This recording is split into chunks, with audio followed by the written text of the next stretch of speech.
তখন দুপুর, একটু একটু করে বিকেল হতে চলেছে। মাধবীলতা ছোট মার ঘরে যাচ্ছিল। হঠাৎ চোখে পড়ল, বাগান থেকে বেরিয়ে বারান্দার কাছে এসে কাতর চোখে তাকিয়ে আছে একটা শেয়াল, যাকে কুকুর বলে ভুল করা যায়। মাধবীলতা নিচু গলায় বলল, কি রে? সঙ্গে সঙ্গে লেজ নাড়ল শেয়ালটা। মাধবীলতা রান্নাঘরে গিয়ে দুপুরের বেঁচে যাওয়া কিছুটা ভাত একটা কাগজে মুড়ে বারান্দার সিঁড়িতে রেখে সরে আসতেই শেয়ালটা সেটা মুখে তুলে নিয়ে দৌড়ে বাগানে চলে গেল। মাধবীলতার মনে হলো গাছের আড়ালে তখন উত্তেজনা, নিশ্চয়ই ভাতগুলো গোগ্রাসে গিলছে শেয়ালটা। ওর ছানার তো ভাত খাওয়ার বয়স হয়নি, হয়তো সারাদিন কিছু জোটেনি শেয়ালটার, তাই মরিয়া হয়ে চলে এসেছিল এদিকে। পেট ভরলে শান্ত হয়ে ছানাকে দুধ খাওয়াবে। তারপরই মনে হলো এই ছানা আর একটু বড় হলে, নিজে খাবার সংগ্রহ করতে শিখলেই মাকে ছেড়ে চলে যাবে। মায়ের এই ভূমিকার কথা বেমালুম ভুলে যাবে সে। হয়তো মা ওর কথা আর ভাববে না, যা মানুষ পারে না, পারে না বলেই কষ্টে থাকে। ছোট মার ঘরের দরজায় এসে থমকে গেল সে। ছোট মা খাটে বসে আছে, তার পায়ের কাছে মেঝেতে বসে কাঁদছে ভাড়াটেদের ছোট বউ। মাধবীলতা ফিরে আসছিল, কিন্তু ছোট মা ডাকলেন, এসো। মাধবীলতা ইতস্তত করে ঘরে ঢুকল। ছোট মা বললেন, একে বলা হয়েছে জায়গা খুঁজে নিতে। সে কি? বেচারার কেউ নেই। স্বামী মরে যাওয়ার পর 18 ঘন্টা ধরে যাদের সংসারে কাজ করে এই চেহারা তৈরি করেছে, আজ তারাই ওকে তাড়িয়ে দিতে চাইছে। বলছে ফ্ল্যাটে উঠে গেলে সেখানে ওর জায়গা হবে না। ছোট মায়ের কথার মধ্যেই বিউটি নিজেকে সামলে নেওয়ার চেষ্টা করছিল। মাধবীলতা বলল, এই ব্যাপারে আমরা কিছু বলতে গেলে ওরা শুনবে কেন? উল্টে অপমান করতে পারে। এই কথাই তো ওকে বলছিলাম। বাড়ির সবাই একটু বেশি খেলে ওর ভাগ্যে যা জুটত, তাতে 4 বছরের বাচ্চারও পেট ভরবে না। আমার কাছে এলে আমি ভাতে ভাত যা রাখতাম, তা থেকে জোর করে ওকে খাইয়ে দিতাম। এর বেশি তো আমার সামর্থ্য নেই। এই যে ও কাঁদছিল, তা দেখে নিজের জন্যই কষ্ট হচ্ছিল। ছোট মা বউটির মাথায় হাত বোলালেন, ওঠ, ভগবান যা করবেন তা মেনে নিতে হবে। মাধবীলতা বলল, আমি একটা কথা বলছি, যদি সত্যি ওর কোথাও যাওয়ার মতো জায়গা না থাকে, তাহলে এই বাড়ি বিক্রি হওয়ার পর আপনি যেখানে থাকবেন সেখানেই উনি থাকতে পারেন। ছোট মায়ের মুখ উজ্জ্বল হলো। বাহ, এই মেয়ে শুনলে তো, এবার মন হালকা হোক। আমার বৌমা তোমার সমস্যার সমাধান করে দিল।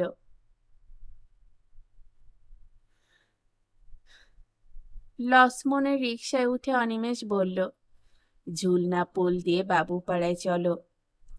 মাধবীলতা একটু কাত হয়ে বসেছিল, বলল, অন্য রাস্তায় যাওয়া যায় না? এই বাদিক দিয়ে দেখতে দেখতে যায়।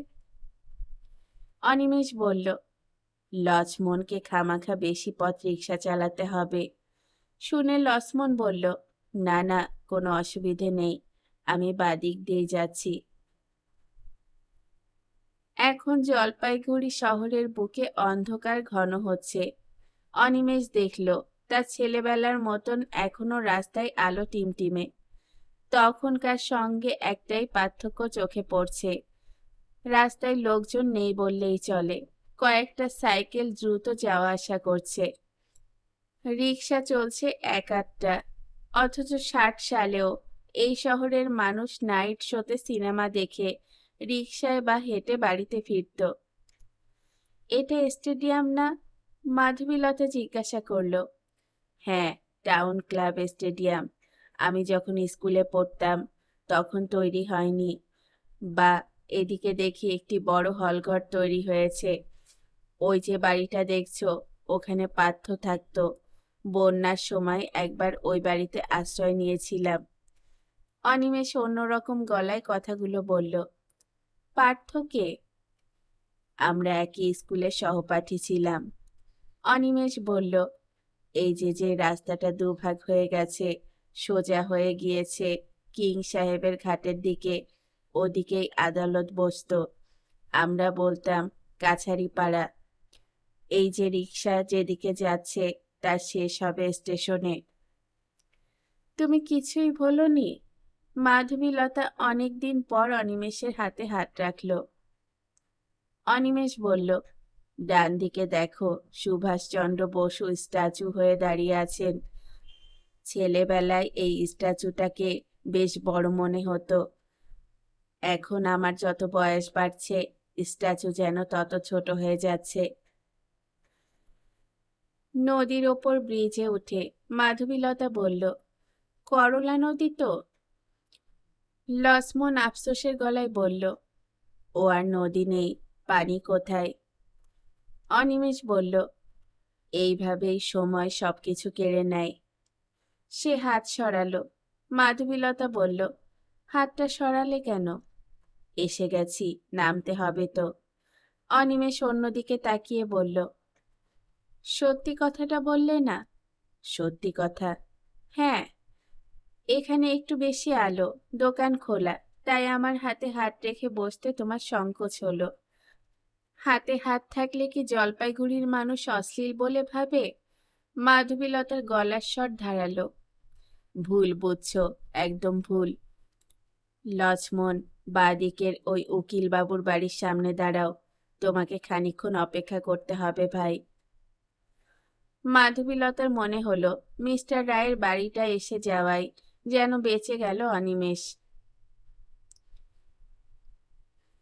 মিস্টার রায় তার চেম্বারে আর একজন বয়স্ক মানুষের সঙ্গে কথা বলছিলেন। তার সহকারী এখন ওই ঘরে নেই। ইশারায় বসতে বললেন ভদ্রলোক। দূরের চেয়ারে বসে মাধবীলতা দেখল দেওয়াল ভর্তি মোটা মোটা বই। এত মোটা মোটা ইংরেজি বই ভদ্রলোক পড়েন কখন? বইগুলো যে ইংরেজিতে লেখা তা মলাটের একপাশে ছাপা নামেই বোঝা যাচ্ছে। সে নিচু গলায় বলল, একজন উকিলকে কত বই পড়তে হয় দেখো। অনিমেষ দেখছিল, বলল, এইগুলো কিনে উকিলরা বোধহয় চেম্বার সাজিয়ে রাখে, যাতে লোকে ভাবে খুব বড় উকিল। তোমার সবটাতেই সন্দেহ, আজকাল এটা বেড়েছে। বৃদ্ধ ভদ্রলোক চলে গেলে মিস্টার রায় ডাকলেন, আসুন আসুন। ওরা এগিয়ে গিয়ে টেবিলের এপাশে বসল। মিস্টার রায় হাসলেন, আমি প্রথমবার যখন আপনাদের বাড়িতে যাই তখন মহিতোষ বাবুর দিদি বেঁচে ছিলেন। তিনি বলেছিলেন, ওই বাড়ি যিনি বানিয়েছিলেন, মানে আপনার ঠাকুরদা, আপনাকেই মালিকানা দিতে চেয়েছিলেন। তবে যতদিন আপনার পিসিমা বেঁচে থাকবেন ততদিন তিনি ভোগ করবেন, কিন্তু বিক্রি করতে পারবেন না। তার চলে যাওয়ার পরে আপনি পাবেন। এই রকম একটা ইচ্ছে তার ছিল, যা পরে তিনি কার্যকর করে যাননি। অনিমেষ মাথা নাড়ল। আমিও এইরকম শুনেছিলাম, কিন্তু নিতে রাজি হইনি। মনে হয়েছিল দাদু সুবিচার করছিলেন না। শুনে ভালো লাগলো, কিন্তু আপনার এই মা উইল ছিঁড়ে ফেলে সব ভজকট করে দিলেন। মহিতোষ বাবুর উত্তরাধিকারী হিসেবে তাকে এবং আপনার ছেলেকে আদালতে আবেদন করতে হবে। ভেবে দেখুন, আপনি কি সত্যি মালিকানা নিতে চান না? ভেবেই তো বলেছি। বেশ, আমি কাগজপত্র 3 দিনের মধ্যে তৈরি করে আপনাদের বাড়িতে পাঠাবো। আপনার মা আর ছেলে যেন সই করে দেন। তার পাশে একটি প্রচারিত খবরের কাগজে বিজ্ঞাপন দিতে হবে। এই ব্যবস্থায় কারো আপত্তি থাকলে যেন দিন 15-র মধ্যে আদালতকে জানান। মিস্টার রায় বললেন। মাধবীলতা জিজ্ঞাসা করল, যদি কেউ জানান? তাহলে সমস্যা হবে, তিনি মামলা করতে পারেন। মাধবীলতা বলল, তার সমাধান তো বহুদিন পরে হবে। স্বাভাবিক, সেই সঙ্গে খরচাও কম হবে না। মিস্টার রায় বললেন, আবার বিজ্ঞাপন না দিয়েও তো উপায় নেই।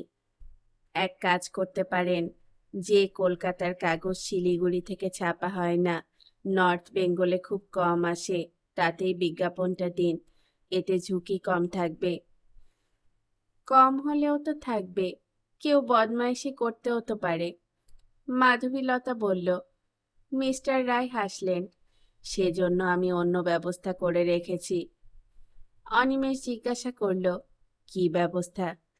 সেদিন আপনাদের বাড়িতে আমি যে উইল নিয়ে গিয়েছিলাম, সেটা একটা ডুপ্লিকেট উইল। স্ট্যাম্প পেপারে টাইপ করে নিয়ে গিয়েছিলাম। তাতে মহিতোষ বাবুর পুরো সই যেমন ছিল না, ফিঙ্গারপ্রিন্টও নেই। আপনারা সেটা লক্ষ্য করেননি। মহিতোষ বাবুর অরিজিনাল উইল আমার কাছে আছে। যদি দেখি মামলা জটিল হচ্ছে, তাহলে ওই উইল আদালতে পেশ করতে হবে। সেক্ষেত্রে আপনার মায়ের নামেই সম্পত্তি যাবে। তিনি চাইলে পরে আপনার ছেলেকে গিফট করতে পারেন। মিস্টার রায় বললেন, এই খবরটা দয়া করে ভদ্র মহিলাকে এখন জানাবেন না। তাহলে ছেলেকে কবে এখানে আসতে বলবো? ঠিক 2 দিন পরে এলেই হবে। মাধবীলতা ব্যাগ খুলল। আমি জানি না এখন কত টাকা দিতে হবে। মিস্টার রায় বললেন, কি বলি বলুন তো? লোকে বলে 100টা শকুন মারা গিয়ে একজন উকিল হয়। আমি নিশ্চয়ই তার বাইরে নই। আপাতত 500 দিন। আমার জন্য নিচ্ছি না, কেস ফাইল করতে যা খরচ হবে তাই দেবেন। অনিমেষ বলল, যদি একটা আন্দাজ দেন। কি ব্যাপারে? মিস্টার রায় তাকালেন। এখনই কি করে বলবো ভাই? যদি শুধু উইলের পজিশনের ব্যাপার হতো, তাহলে বলা সহজ ছিল। বিজ্ঞাপন আর অন্যান্য খরচ বাবদ 1000 ধরে রাখতে পারেন। মিস্টার রায় বললেন। রিকশায় উঠে মাধবীলতা বলল, 10,000? কি করবে? ভেবে পাচ্ছি না। কিছু একটা তো করতে হবে। মাধবীলতা শক্ত গলায় বলল, অর্কর ব্যাংকে কত টাকা আছে? জানি না, কোনোদিন খোঁজও নেয়নি। এবার নাও, ও যা দেয় তা তো চুপচাপ নিয়ে নাও। এবার যখন দরকার পড়েছে, তখন তো জিজ্ঞাসা করতেই হবে। মাধবীলতা চুপ করে থাকলো। রাত্রে ভালো ঘুম হয়নি দুজনের। মাধবীলতা রাত 11:30টার সময় শেষবার ফোন করেছে অর্ককে। ওর মোবাইলে সুইচ অফ করে রেখেছে।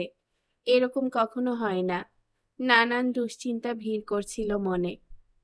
অনিমেষ বলেছিল, ওর ওই বন্ধু আসার পর সব উল্টোপাল্টা হয়ে যাচ্ছে। আমার মনে হয় না মেয়ে বন্ধু, তাহলে ওখানে নিয়ে যেতে সাহস পেত না। মাধবীলতা চুপ করেছিল। অনিমেষের স্বভাব হলো আগ বাড়িয়ে অনেক কিছু ভেবে ফেলা। বেশিরভাগ ক্ষেত্রেই যার সঙ্গে বাস্তব মেলে না। সকালে চা পর্ব শেষ হলে মাধবীলতা আবার অর্ককে ফোন করলো। এবারে রিং হচ্ছে। একটু বাদেই অর্কর গলা কানে এলো। বলো মা। কি রে, কাল ফোন সুইচ অফ করে রেখেছিলি কেন? মাধবীলতা জিজ্ঞাসা করলো। চার্জে বসিয়েছিলাম মোবাইল। ও শোন, এখানে তোকে খুব দরকার। কালই তোকে রওনা হতে হবে। কি দরকার সেটা বলবে তো? ফোনে অত কথা বলা যাবে না, আমি রাখছি। কথা বাড়াতে চাইল না মাধবীলতা। দাঁড়াও দাঁড়াও, হঠাৎ আমাকে এরকম ভাবে দরকার পড়লো কেন? আমি তো তোকে বললাম, এখানে এলেই জানতে পারবি। তুমি আমাকে সমস্যায় ফেলে দিচ্ছ মা। কোনো সমস্যায় ফেলছি না। তোর বাবা জানতে চাইছিল, যাকে বাড়িতে থাকতে দিয়েছিস তার সঙ্গে কি করে আলাপ হলো। আমার সঙ্গে যত লোকের পরিচয় হয়, বন্ধুত্ব হয়, তাদের প্রত্যেককে কি বাবা বা তুমি চেনো? ও খুব ভদ্র এবং শান্ত। তোমাদের ঘরে একবারও ঢোকেনি। বাবাকে চিন্তা করতে নিষেধ করো। অর্ক কথাগুলো বলতেই মাধবীলতা ফোনের লাইন কেটে দিল। অনিমেষ তাকিয়েছিল। এবার জিজ্ঞাসা করলো, কেন ফোন বন্ধ করেছিল? তুমি তো 7-5 ভেবে নিয়েছিলে। ওর মোবাইলের ব্যাটারি ডাউন হয়ে গিয়েছিল বলে চার্জে বসিয়েছিল। আগ বাড়িয়ে ভাবাটা এবার বন্ধ করো। বেশ জোরে পা ফেলে মাধবীলতা ঘর থেকে বেরিয়ে গেল। অনিমেষ নয়, অর্ক তাকে কিছুতেই স্বস্তি দিচ্ছে না। বেলা 9:30টার সময় গাড়ির আওয়াজ শোনা গেল। অনিমেষ একটু কৌতূহলী হয়ে বারান্দা থেকে নেমে আসতেই স্বপ্নেন্দু দত্তকে দেখতে পেল। সঙ্গে দুজন মধ্যবয়সী মানুষ। স্বপ্নেন্দু বললেন, নমস্কার নমস্কার, আপনাদের বাড়িটাকে এদের দেখাতে চাই, আপত্তি নেই তো? এরা আমার কোম্পানির লোক, সমস্ত কাজকর্ম এরাই করেন। ও ঠিক আছে। স্বপ্নেন্দু লোক দুজনকে বললেন, এই যে বাগান, ওই ওপাশের ওই বাড়ি, আর এদিকের এই বড় বাড়িটা ভালোভাবে ঘুরে দেখুন। ওপাশের ওই গলির রাস্তাটা 20 ফুটের বেশি নয়, ফলে আমাদের জায়গা ছাড়তে হবে। সব দেখে শুনে নিন। লোকগুলো মাথা নেড়ে বাগানের ভেতর চলে গেল। স্বপ্নেন্দু জিজ্ঞাসা করলেন, জগদীশ বাবু আর কাউকে আনেননি তো? অনিমেষ হাসল। স্বপ্নেন্দু বললেন, আরে বাবা, আমি এই জমির দালালদের বিশ্বাস করি না। যত দাম বাড়াতে পারে তত তো ওদের লাভ। আপনাদের আইনি ব্যবস্থা ঠিক করে নিতে কত দেরি হবে? উকিল বাবু বলেছেন বেশি দেরি হবে না। অনিমেষ বলল, বেশ, আমার খুব তাড়া নেই, বর্ষা চলে না গেলে তো কাজে হাত দেব না। স্বপ্নেন্দুর কথা শেষ হওয়া মাত্রই ওরে বাবারে বলে চেঁচিয়ে উঠল বাগানে ঢোকা লোক দুজনের একজন। তারপর দুজনই প্রায় দৌড়ে চলে এলো কাছে। স্বপ্নেন্দু বললেন, কি হলো, বাঘ দেখেছেন নাকি? না, শেয়াল, আমাকে দেখে মুখ খিচিয়ে তেড়ে আসছিল। ও, একটা শেয়াল দেখে এত ভয় পেয়েছেন? অনিমেষ বাবু, বাগানটাকে আগে পরিষ্কার করতে হবে। স্বপ্নেন্দু বললেন, আপনি যদি কিনে নেন তাহলে যাতে সুবিধে হয় তাই তো করবেন। অনিমেষ বলতে বলতে দেখল মাধবীলতা একটা কিছু কাগজে মুড়ে বারান্দা থেকে ঘুরে বাগানের ভেতরে ঢুকে গেল। স্বপ্নেন্দু বললেন, উনি জানেন না বোধহয় ওখানে শেয়াল আছে। অনিমেষ মাথা নাড়ল, ও নিজের চোখে দেখে এসেছে। মাধবীলতা বেরিয়ে এসে স্বপ্নেন্দুকে দেখে হাত জোর করে নমস্কার করল। স্বপ্নেন্দু জিজ্ঞাসা করলেন, ওখানে কি শেয়ালটাকে দেখলেন? হ্যাঁ, ছানাটার সঙ্গে। আপনাকে কিছু বলল না? মাধবীলতা মাথা নাড়ল। ওকে কালকের বাসি খাবার দিয়ে এলাম। প্রাণীদের সঙ্গে মানুষের তফাৎ হলো, যে খাবার দেয় ওরা তার অনিষ্ট করে না। জগদীশ বাবু আসেননি? না, এই যে আপনারা ওই জায়গাটা ছেড়ে বাকিটা ঘুরে দেখে নিন।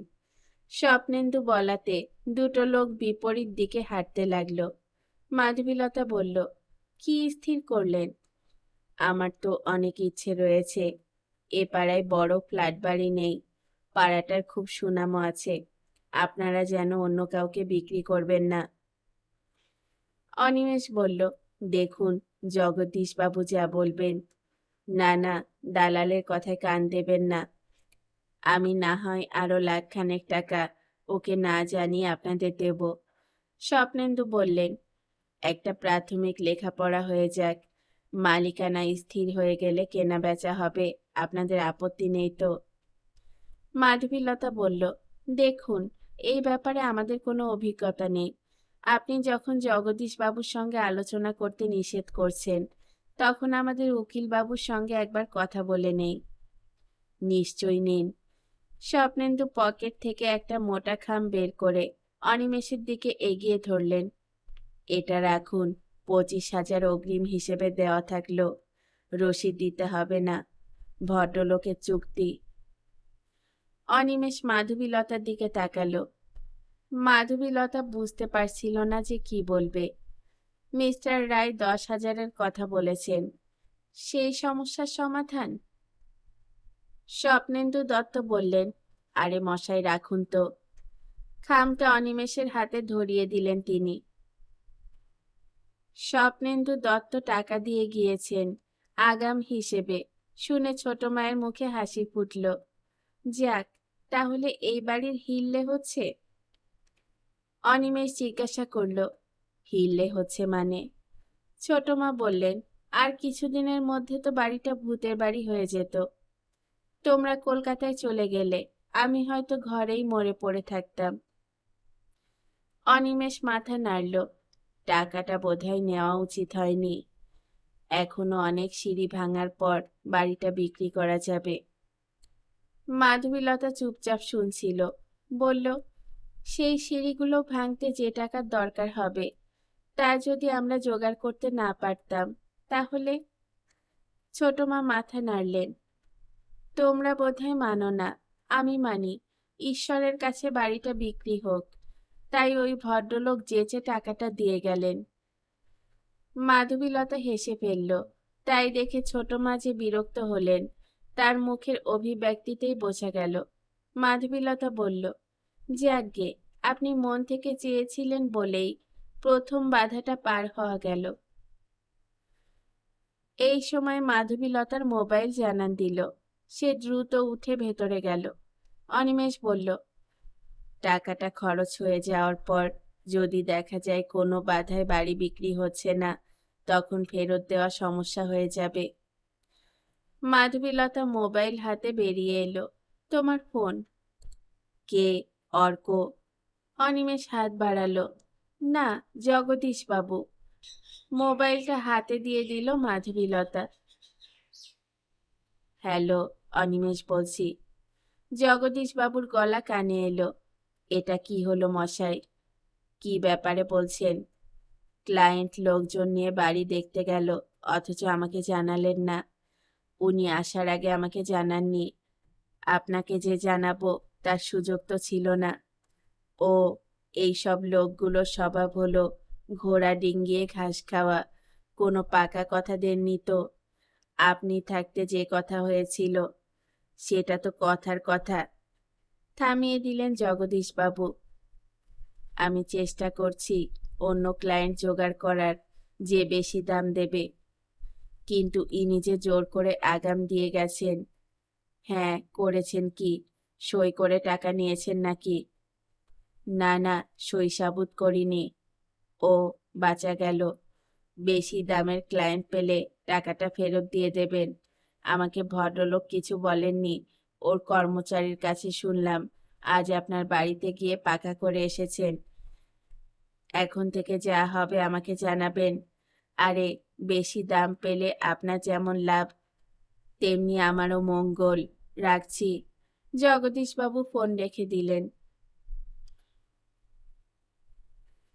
সকালে বাজারে যাচ্ছিল অনিমেষ। টাউন ক্লাবের মোড় অবধি রিক্সা নেই। লক্ষ্মণকে রোজ রোজ আসতে বলা শোভন নয় বলে একটু হেঁটে অন্য রিক্সা ধরে সে।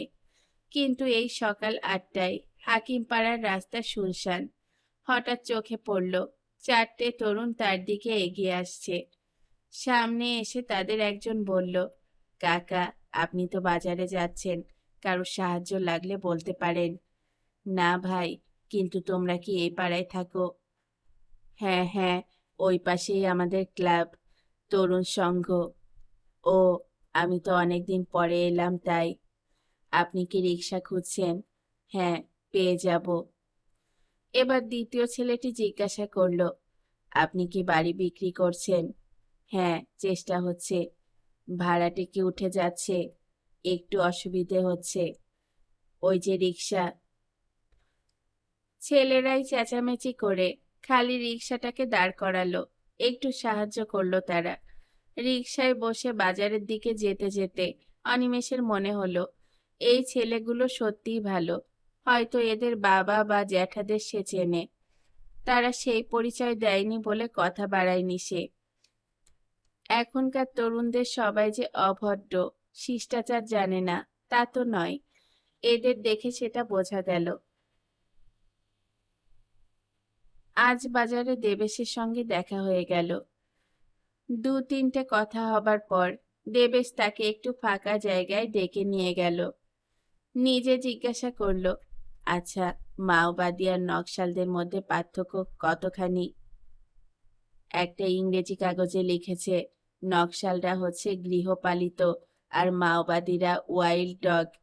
দেবেশ বলল, অশিক্ষিত লোকরাই এই ধরনের কথা বলতে পারে। আবার তৃণমূল নেত্রী বলেছেন মাওবাদী বলে কিছু নেই, সব নাকি সিপিএম এর হারমাদ বাহিনী। দেবেশ হাসল। এদেশে বাক স্বাধীনতা চালু আছে। অনিমেষ বলল, আমার ওখানে কবে আসছিস? যাব একদিন। তুই তো একবারও ফোন করলি না। দেবেশ বলল, আয়, একবার দেখে যা, রাজনীতি ছাড়াও মানুষের পাশে দাঁড়ানো যায়। অবশ্য তা খুব স্বল্প পরিসরে, তবুও। ফেরার পথে রিকশায় বসে অনিমেষ ভাবছিল, ৭৭ সালে জেল থেকে বেরিয়ে দেখেছিল পশ্চিম বাংলার মানুষ লাল স্রোতে ভাসছে। বামপন্থী দলগুলো একত্রিত হয়ে যে সরকার গঠন করেছে তাকে জনগণের সরকার বলা হতো। দুটো নির্বাচনের পর থেকে নেতাদের চেহারা বদলাতে শুরু করলো। মফস্বলে, গ্রামে গঞ্জে ক্যাডার বাহিনীর নেতারা এক একজন চেঙ্গিস খা হয়ে উঠল। বিস্ময় লাগে, তারপরে নির্বাচনগুলোতে বামফ্রন্ট জিতে চলেছে। একটা বড় অংশের ভোটার তাদের ভোট দেয়নি, কিন্তু নির্বাচন জেতার অন্য কায়দাগুলো আয়ত্তে থাকায় বামফ্রন্টে জিততে অসুবিধা হয়নি। এখন অধিকাংশ মানুষ বামফ্রন্টকে অপছন্দ করলেও বিকল্প খুঁজে পাচ্ছে না। জাতীয় কংগ্রেস পশ্চিম বাংলায় প্রায় মেরুদণ্ডহীন। বিজেপির কথা মানুষ ভুলেও ভাবে না। ১২ মাসে ১৩ পার্বণ করে। মাটির পুতুলকে ভগবান ভেবে একটার পরে একটা পুজো করে যায়। কিন্তু তা সত্ত্বেও পশ্চিম বাংলার মানুষ মৌলবাদী নয়। এই অবস্থায় কাকে ভোট দিয়ে সরকারের পরিবর্তন করতে পারবে সাধারণ মানুষ? কয়েক বছর ধরে তৃণমূল কংগ্রেস প্রতিবাদ করছে, মিছিল বের করছে, কিন্তু এই মুহূর্তে তাদের সম্পর্কে মানুষের সুস্পষ্ট ধারণা তৈরি হয়নি। রিকশা থেকে নেমে ভাড়া দিয়ে অনিমেষ রিকশাওয়ালাকে অনুরোধ করতেই সে রাজি হয়ে গেল বাজারের ব্যাগটা বাড়িতে পৌঁছে দিতে। যে পথ দিয়ে ওরা এখন সচরাচর বাড়িতে ঢোকে, সেই পথে না গিয়ে ভাড়াটেদের গেটের দিকে পা ফেলতেই নিবারণ বাবু পড়ি নয় মরি ছুটে আসছেন। বৃদ্ধকে খুব অসহায় দেখাচ্ছিল। অনিমেষ দাঁড়াতেই বৃদ্ধ এসে ২ হাত জোর করে প্রায় কাঁদো কাঁদো গলায় বললেন, আমি তো আপনার কোনো ক্ষতি করিনি, আপনি আমার এরকম সর্বনাশ কেন করলেন? অনিমেষ অবাক হয়ে বলল, আপনি কি বলছেন? বৃদ্ধ বললেন, আপনি বাড়িটা বিক্রি করে দেবেন বলেছেন। আমি আপনাকে জানিয়েছিলাম এই ভাড়ায় এখন কোথাও বাড়ি ভাড়া পাবো না। আপনি যদি কিছুটা সাহায্য করেন তাহলে উপকৃত হব। আপনি আমার অনুরোধ নাকচ করেননি, তাই না? হ্যাঁ হ্যাঁ। অনিমেষ মাথা নাড়ল। এতে কি সর্বনাশ করা হলো? তাহলে আপনার আমার ব্যাপারে পার্টির ছেলেদের টেনে আনলেন কেন? এই পাড়ায় ওরা দিনকে রাত করে দিতে পারে। আমি তো কাউকে কিছু বলিনি। অনিমেষ বুঝতে পারছিল না। এ কি বলছেন? কিছুক্ষণ আগে ওরা আমাকে শাসিয়ে গেল, আপনার কাছ থেকে কিছু না জেনে। কথাটা কি বিশ্বাসযোগ্য? নিবারণ বাবু বললেন। মাথা নাড়ল অনিমেষ। আমি খুব অবাক হয়ে যাচ্ছি। বিশ্বাস করুন, কাউকে আপনার কথা আমি বলিনি। আপনি কি তরুণ সংঘের ছেলেদের সঙ্গে কথা বলেননি? এতক্ষণে স্পষ্ট হলো ব্যাপারটা। অনিমেষ বলল, ওরা বাজারে যাওয়ার পথে আমার সঙ্গে যেচে আলাপ করেছিল, জানতে চেয়েছিল বাড়িটা বিক্রি হয়েছে কিনা, ভাড়াটে উঠে যাচ্ছে কিনা। আমি ওদের একবারও বলিনি আপনার সঙ্গে কথা বলতে। অদ্ভুত ব্যাপার তো। ওরা কি পার্টির ক্যাডার? হ্যাঁ, ওটা সিপিএম এর ছেলেদের ক্লাব। ওদের কেউ চটাতে চায় না। ভোম্বল বাবু ওদের এড়িয়ে যান। হাতে না রাখলে ভোটে জিতবেন না, তাই খোশামত করেন। নিবারণ বাবু বললেন। অনিমেষ জিজ্ঞাসা করল, এই যখন অবস্থা, তখন এলাকার মানুষ কেন ভোম্বল বাবুকে ভোট দেন? কাকে আর দেবে? কেউ আছে নাকি? তাছাড়া ওই তরুণ সংঘই তো আমাদের ভোট দিয়ে দেয়। এখন আমি কি করি বলুন তো? ওরা আপনাকে কি বলেছে? 10 দিনের মধ্যে বাড়ি খালি করে দিতে হবে। শ্বাস ফেললেন বৃদ্ধ। সে কি? এই অর্ডার না মানলে আমার পরিবারের লোকজনের কি কি হতে পারে তার লিস্টও শুনিয়ে দিয়েছে। আমি তখন প্রায় ওদের হাতে পায়ে ধরলাম। তা দেখে ওরা বিকল্প প্রস্তাব দিল, শুনবেন? বলুন। আমাকে কোনোদিন এই বাড়ি ছাড়তে হবে না। আমাকে কেউ স্পর্শও করবে না। শুধু প্রতি মাসে ওদের ক্লাবে ৫,০০০ করে চাঁদা দিতে হবে। কেঁদে ফেললেন বৃদ্ধ নিবারণবাবু। অনিমেষ হতভম্ব। বাজারে যাওয়ার সময় যে ছেলেদের অত্যন্ত ভদ্র বলে তার মনে হয়েছিল, তাদের যে এরকম ভয়ঙ্কর চেহারা হতে পারে তা এখন ভাবতেই কষ্ট হচ্ছে। এরকম সময়ে নিজেকে বাতিল মানুষ বলে মনে হয়। সে বলল, নিবারণবাবু, ওদের কথায় বিচলিত হবেন না। অল্প বয়সী ছেলে, কি ক্ষমতা আছে ওদের? আমি তো আপনাকে কোনো চাপ দিচ্ছি না। অল্প বয়সী ছেলে, ওরা পিরানহা মাছের মতো। ওই যে বইয়ে পড়েছিলাম, ১ আঙ্গুলের মতো লম্বা, কিন্তু ওদের ঝাঁকে একটা হাতি গিয়ে পড়লে ১০ মিনিটের মধ্যে কয়েকটা হাড় ছাড়া কিছু ফেলে রাখে না। আবার শ্বাস ফেললেন ভদ্রলোক। আরো কিছুটা সাহস জুগিয়ে বাড়ি ফিরে এলো অনিমেষ। ছোট মা বারান্দায় বসে তরকারি কাটছিলেন। বললেন, বাজার পাঠিয়ে দিয়ে কোথাও গিয়েছিলে নাকি? নিবারণ বাবুর সঙ্গে কথা বলছিলাম। কবে উঠে যাবেন, কিছু জানতে পারলে? অনিমেষ হেসে ফেলল। সবে তো শুনেছেন, একটু সময় দিতে হবে তো। রান্নাঘর থেকে মাধবীলতার গলা ভেসে এলো, জলখাবার রেডি। অনিমেষ ঠিক করলো পাড়ার প্রবীণদের সঙ্গে কথা বলবে। এক সময় এই পাড়ার অর্ধেক মানুষকে সে চিনত, কাকা জ্যাঠা বলে সম্বোধন করত। তাদের এখন অনেকেই পৃথিবীতে নেই, কিন্তু তাদের ছেলেরা নিশ্চয়ই আছে। মাধবীলতা বলল, তারা তোমাকে চিনতে পারবে কিনা সন্দেহ হচ্ছে। আর চিনতে পারলেও তরুণ সঙ্গ নিয়ে কেউ মুখ খুলতে চাইবে না। আশ্চর্য, তুমি এ কথা বলতে পারছো লতা। অন্যায়ের প্রতিবাদ করব না। হেসে ফেলল মাধবীলতা। হাসছো কেন? অনিমেষ বিরক্ত হলো।